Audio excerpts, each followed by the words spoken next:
Hey guys, so ngayon pala, gagawa po ako ng Cisco Packet Tracer. Punta po tayo dito sa upper right side and then download.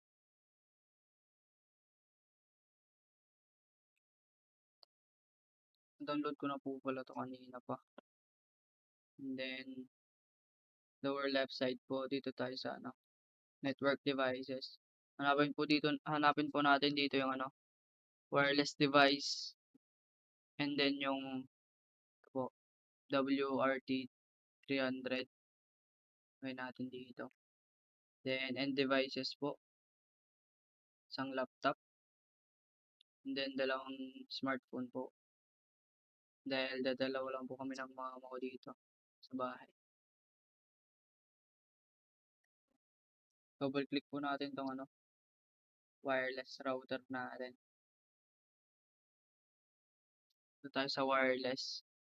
Then sa SSID po, palitan natin pangalan. Pangalan ko na lang. WPA2. Password po. 128 na lang. 9 na lang, 9. Then GUI po. Gagawin natin 1. Then to 10 lang. Then save settings. Tapos, connect naman natin yung mga device. Gaya ng cellphone ko.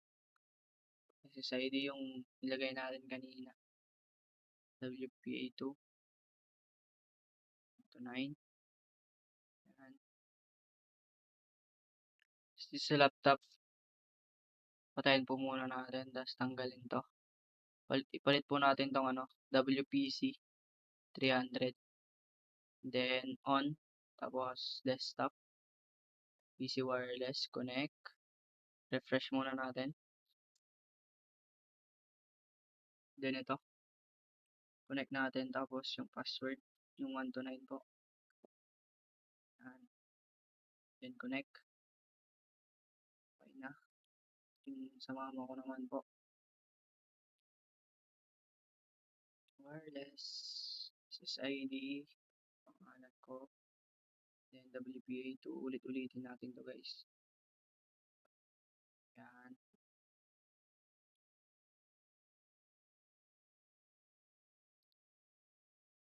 Ayusin ko muna to. Ito kasi yung kama ko eh. Yan dyan. Yan. And then kung gusto nyo po palang palitan ng pangalan, dito lang. Yan ko. Yan ko na lang ng my phone. Yan.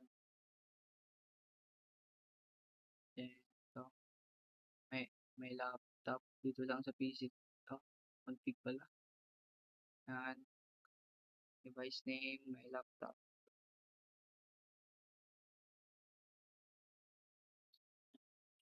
Itong device naman ng mama ko.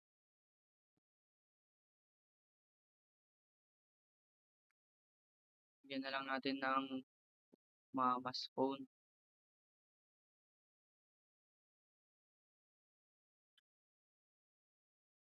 Yan. And then kung gusto nyo po pala lagyan ng ng mga pictures tong mga to. Ito lang po tayo dito sa physical. And then customize icon. Browse ulit.